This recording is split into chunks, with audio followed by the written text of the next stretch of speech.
പ്പെട്ടിരിക്കും. നേരുള്ളവർ തലമുറ അനുഗ്രഹിക്കപ്പെടും. ഐശ്വര്യവും സമ്പത്തും അവൻ്റെ വീട്ടിൽ ഉണ്ടാകും. അവൻ്റെ നീതി എന്നേക്കും നിലനിൽക്കുന്നു. നേരുള്ളവർക്ക് ഇരുട്ടിൽ വെളിച്ചം ഉദിക്കുന്നു. അവൻ കൃപയും കരുണയും നീതിയും ഉള്ളവനാകുന്നു. കൃപ തോന്നി വായ്പ കൊടുക്കുന്നവൻ ശുഭമായിരിക്കും. വ്യവഹാരത്തിൽ അവൻ തൻ്റെ കാര്യം നേടും. അവൻ ഒരു നാളും കുലുങ്ങിപ്പോകുകയില്ല. നീതിമാൻ എന്നേക്കും ഓർമ്മയിൽ ഇരിക്കും. ദുർവർത്താനം നിമിത്തം അവൻ ഭയപ്പെടുകയില്ല. അവൻ്റെ ഹൃദയം യഹോവയിൽ ആശ്രയിച്ച് ഉറച്ചിരിക്കും. അവൻ്റെ ഹൃദയം ഭയപ്പെടാതെ സ്ഥിരമായിരിക്കുന്നു. അവൻ ശത്രുക്കളിൽ തൻ്റെ ആഗ്രഹം നിവർത്തിച്ച് കാണും. അവൻ ഭാര്യ വിതറി ദരിദ്രന്മാർക്ക് കൊടുക്കുന്നു. അവൻ്റെ നീതി എന്നേക്കും നിലനിൽക്കുന്നു. അവൻ്റെ കൊമ്പ് ബഹുമാനത്തോടെ ഉയർന്നിരിക്കും. ദുഷ്ടൻ അത് കണ്ട് വ്യസനിക്കും. അവൻ പല്ലുകടിച്ച് ഉരുകിപ്പോകും.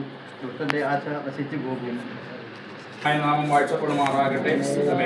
മീനടുത്തനുമായ കർത്താവിന്റെ സന്നിധിയിൽ ഒരു പ്രാവശ്യം ഇങ്ങനെ ഒരു ഭവനത്തിന്റെ പ്രതിഷ്ഠയോടുള്ള ബന്ധത്തിൽ സഭയിൽ എല്ലാ ജനത്തിനും ബന്ധുമിത്രാദികൾക്ക് പ്രിയപ്പെട്ടവർക്കും ഒന്നിച്ച് ആകുവാനായി കർത്താവ് സഹായിച്ച വലിയ കൃപയോട് ദൈവത്തെ സ്തുതിക്കുകയാണ്.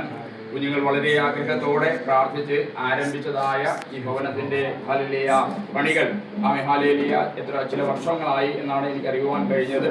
ഹല്ലേലൂയ 2026 ഹല്ലേലൂയ ഈ മാസം പൂർത്തീകരിച്ച് ഇതിനകത്ത് കയറി പാർക്കുവാനായിട്ട് അവർ ആഗ്രഹിച്ചു. വളരെ തിടുക്കത്തോടെ കാര്യങ്ങൾ ചെയ്യുവാനിടയായി. പലപ്പോഴും സാമ്പത്തികമായ ഞെരുക്കങ്ങൾ കടന്നു വന്നു. അപ്പോഴെല്ലാം ദൈവസന്നിധിയിൽ മുട്ടിപ്പായി അവർ യാചിപ്പാനിടയായി. പ്രാർത്ഥന കേൾക്കുന്ന ഒരു ദൈവം നമുക്കുണ്ട്.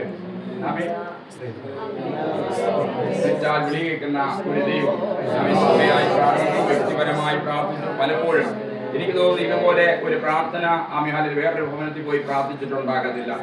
കാരണം ഭവനത്തിൽ പോയി പ്രാർത്ഥിക്കുന്നേക്കാൾ അധികം ഈ ഭവനത്തിൽ വന്നാ പ്രാർത്ഥിച്ചത്. ഇതിലേക്കൂടെ പോകുമ്പോഴെല്ലാം കടന്നു വന്നാൽ ജനലിൽ പിടിച്ച് ഞങ്ങൾ പ്രാർത്ഥിക്കണം. വലിയൊരു അനുഗ്രഹം. ദൈവം എത്ര വിശ്വസ്തനാണ്. ഹല്ലേലൂയ. ദൈവമക്കളെ നമ്മൾ ഹല്ലേലൂയ പലപ്പോഴും വിചാരിക്കും നമുക്ക് ഒന്നും നടക്കുന്നില്ല, ഒന്നും കിട്ടുന്നില്ല. പക്ഷെ ദൈവം നമ്മെ നടത്തുന്നത് ഏറ്റവും ശ്രേഷ്ഠമായ വഴികളിൽ, ഏറ്റവും മനോഹരമായ അവസ്ഥയിൽ കൂടിയാണ്. ഒരുപക്ഷെ ലോകക്കാരെ പോലെ അല്ല നമ്മളെന്ന് ദൈവം പലപ്പോഴും തെളിയിച്ചു കൊണ്ടിരിക്കുക. ഇന്ന് പകൽക്കാലം ഹല്ലേലൂയ ഇങ്ങനൊരു അവസരം ദൈവം നമുക്ക് തന്നു. സഭയിലെല്ലാ പ്രിയപ്പെട്ടവരും കടന്നു വന്നിട്ടുണ്ട്. ചിലര് മാത്രം ജോലിക്ക് വേണ്ടി കടന്നു പോയിരിക്കുന്നവരെല്ലാം കടന്നു വരും. അതുപോലെ ബന്ധുമിത്രാദികൾ കഴിഞ്ഞ ദിവസങ്ങളൊക്കെ ഹല്ലേലൂയ സഹോദരന്റെ സഹോദരിയുടെ കുഞ്ഞുങ്ങൾ കുഞ്ഞുങ്ങളെ അധ്വാനിക്കുന്ന